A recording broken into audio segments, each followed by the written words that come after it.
Hi, everybody. It's Steve, and I am here with Dan Kleinman. Hey, Dan. Hello there. Thanks for having me here today. Oh, it is my pleasure. Thank you for agreeing to be interviewed for the Gallery of Freedom Fighters.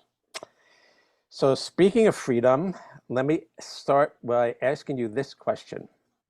What does freedom mean to you, and why is it so important that you decided to fight for it? Well, I've seen some of your other interviews, and people have lots of definitions for freedom.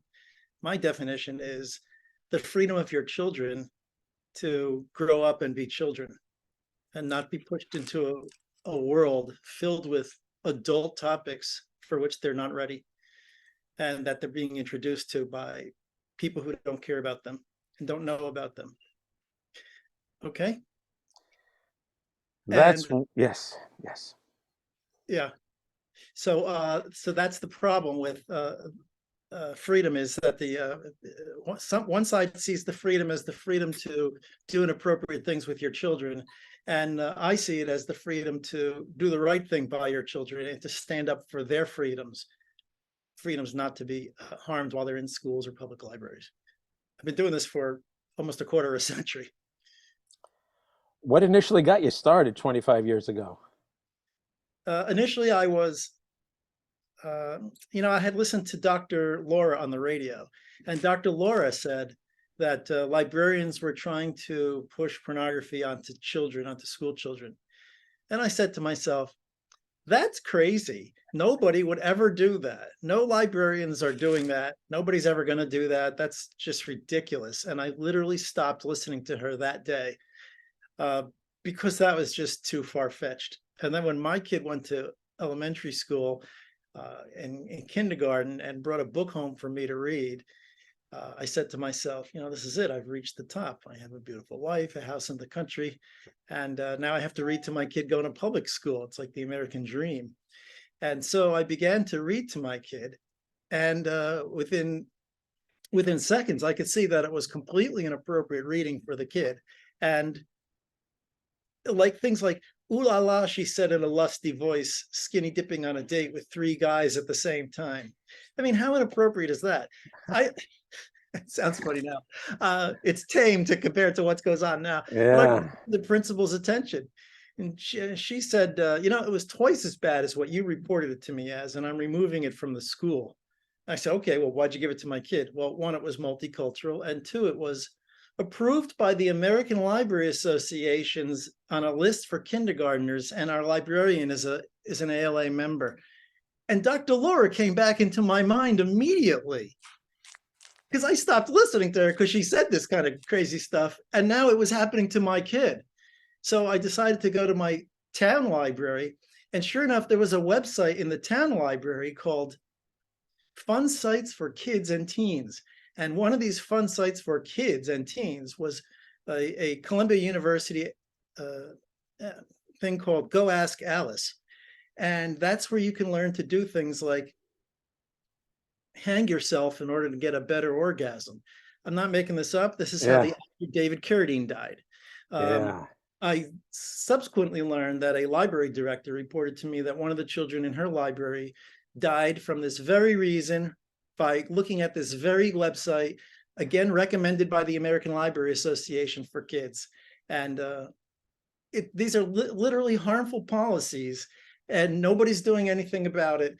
The children are completely unprotected. People assume that librarians and teachers are going to take care of them. It's not happening. Dr. Laura was sort of right. And so I've been doing this ever since. That's how I got started. Wow. And why have you been doing it for so long? Have there been any results at all?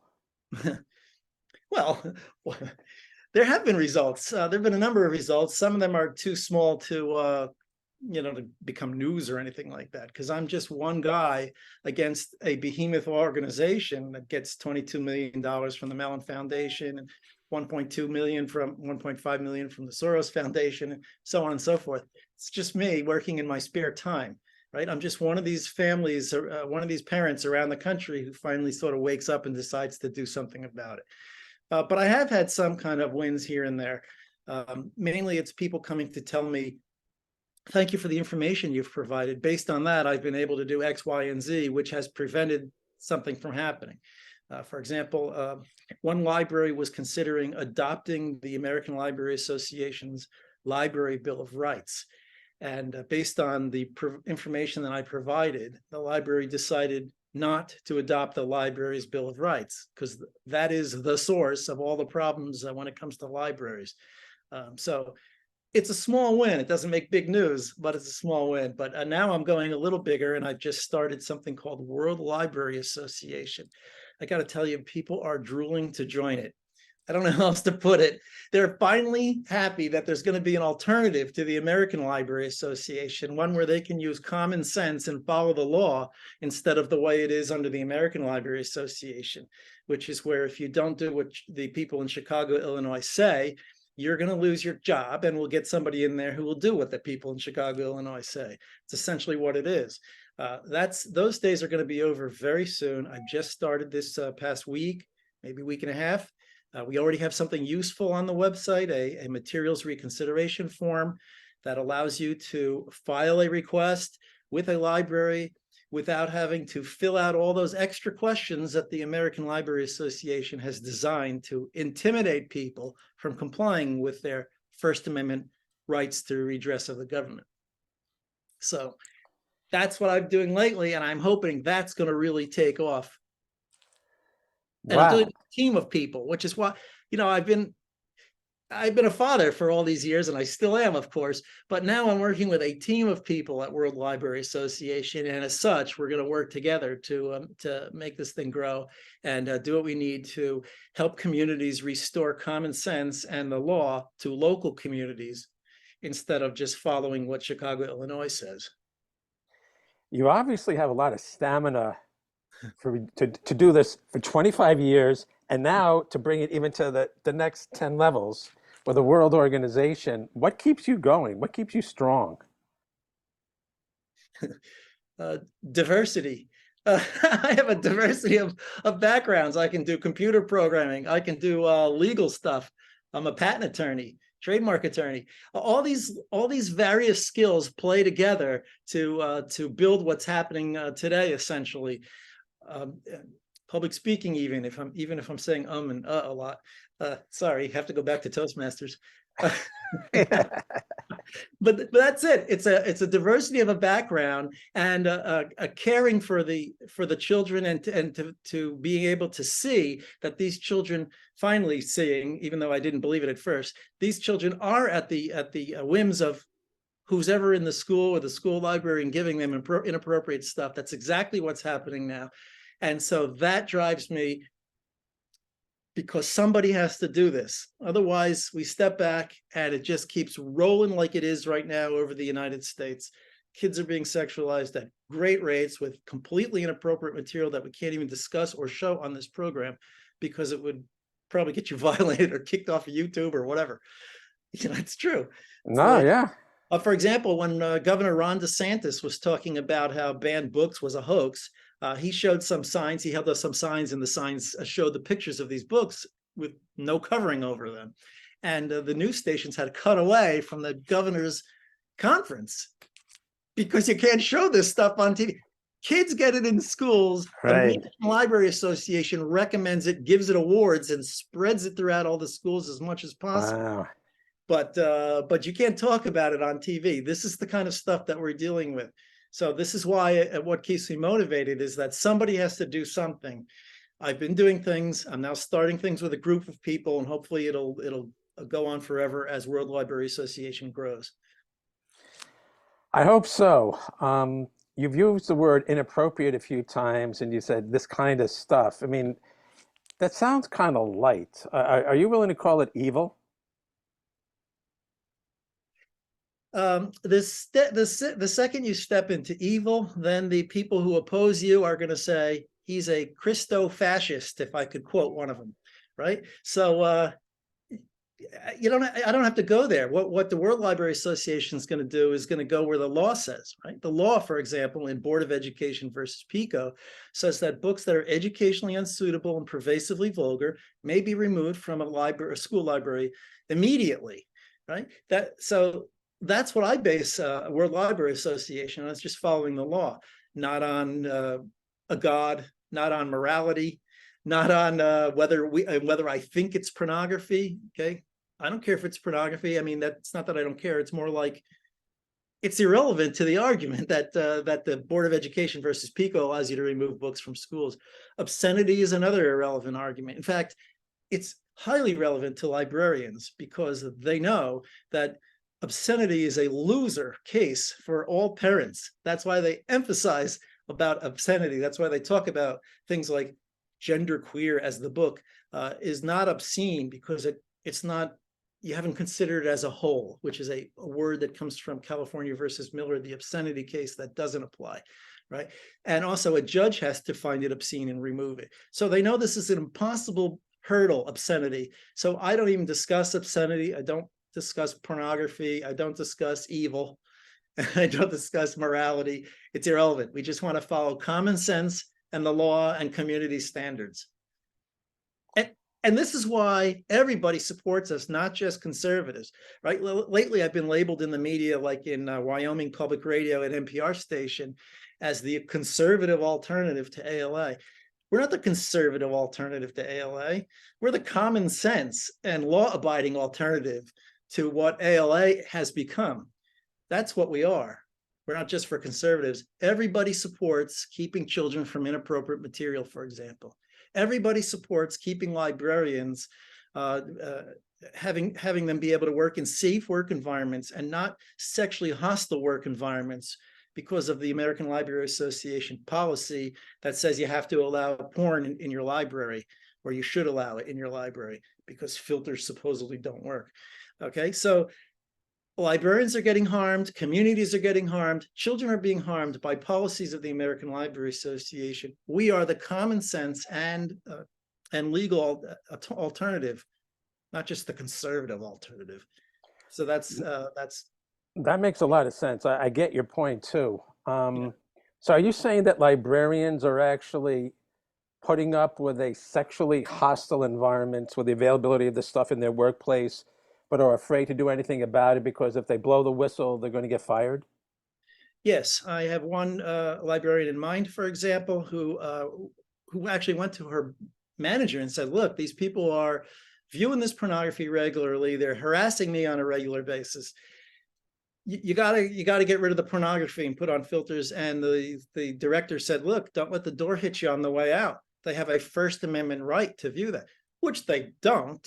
I mean, yes, you have a First Amendment right to view porn, but in a public library, you're not in an open public place anymore, right? If your community wants to have an open public place for men to view pornography, put it in the town hall. Put a hall with computers in the town hall and let the men go there and watch all the porn that they want. Get it away from the public libraries, which are quasi-public locations and are ruled and are governed by laws which created them. And those laws require that the library act for the good and benefit of the public.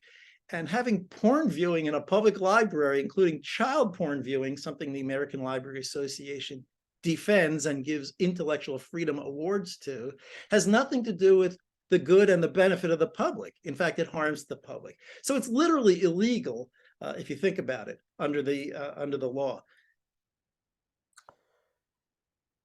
How bad has the flack been towards you for taking such a powerful stand, albeit for common sense, but obviously some people have a vested interest in protecting the status quo. So Yes. how bad do they get towards you?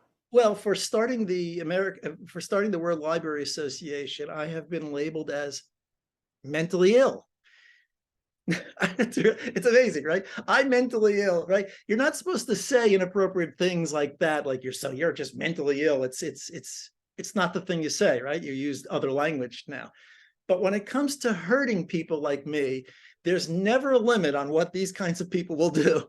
So they will say and do anything. Even, for example, when a gay man exposed child pornography in a library in Illinois near the American Library Association, he was attacked for being gay. And the conservative woman with him was attacked with training from the American Library Association, where the trainer said, Why would a conservative woman let her small children around a gay man?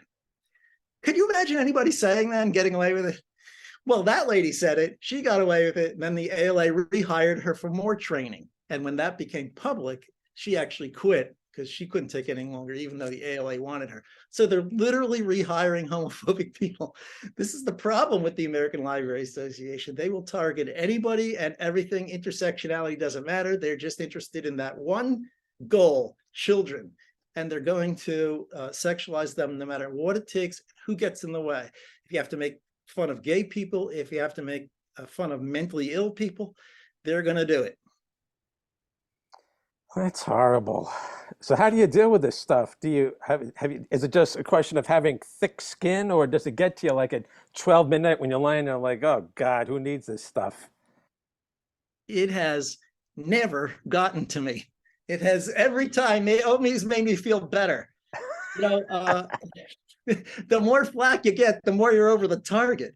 So every time they're giving me all sorts of stuff about how mentally ill I am or how gay I am or whatever it is, then I don't care. Let them keep it coming, because it just means I'm just going to get bigger and stronger, and people can see how you guys are behaving. And if you want to behave, if you want to protect your way by making fun of people, you know, that's your way. It's not my way. It just lets me know I'm being effective.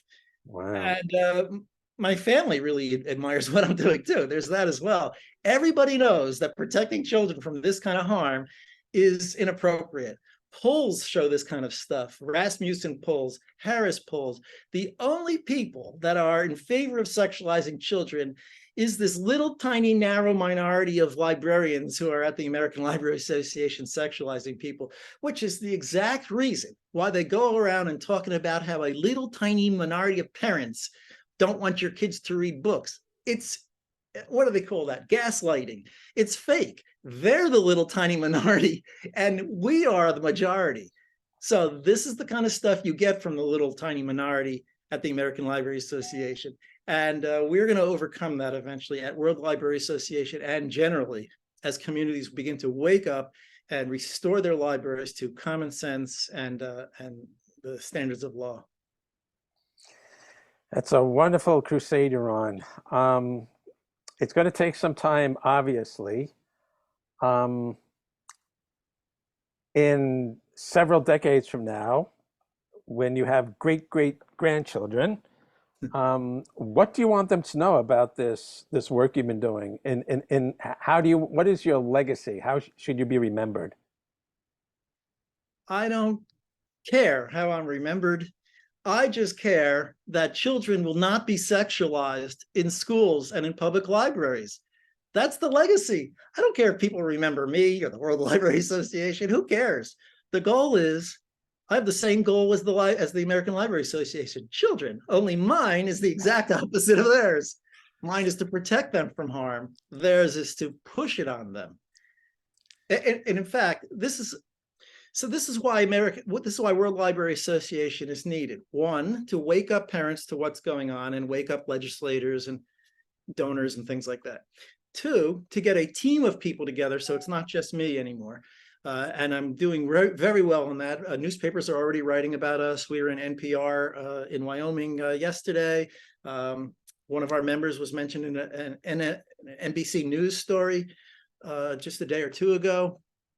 And the third goal is I need to raise a ton of money, which sounds like I'm grifting. You always hear that grifting, but let me tell you why you need a ton of money. You need a ton of money because the American Library Association is getting millions and stating that it is spending that money specifically on further indoctrinating children, training librarians how to run for library boards, training legislators how it's a First Amendment violation to keep children from reading genderqueer, even though the Supreme Court says the exact opposite. Taking a bus tour across the Americas, across America, to show for how books are being banned in schools nationwide and how terrible it is, and so on and so forth. Millions of dollars are being spent to fool parents, legislators, communities, governors, everybody. I need some kind of a money to counter that. I need to get up some kind of a team that's going to be able to counter that somehow. Uh, I have almost 25 years of experience in this area. I know where all their bodies are buried and what they're doing. I could see right through it. So even, for example, when you said to me in a question, when you said, oh, well, aren't you going to go against the evil, or can't you say it's evil?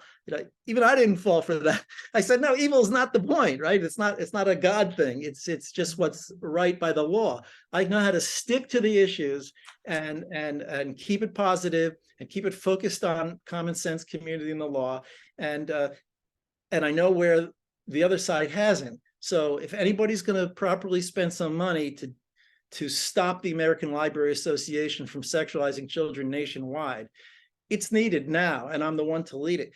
Here's an example of how serious it is, right? The Biden administration has adopted the American Library Association's views, even citing to the American Library Association in their public disclosures, and they're going to turn the Department of Education into ensuring that children in schools nationwide that their parents cannot challenge books for being diverse and inclusive, right? But the American Library Association considers books that are diverse and inclusive. The leader of the Office for Intellectual Freedom, trained librarians, we know these books are sexually inappropriate for children, but we're going to reframe, that's her word, we're going to reframe this as diversity and inclusion.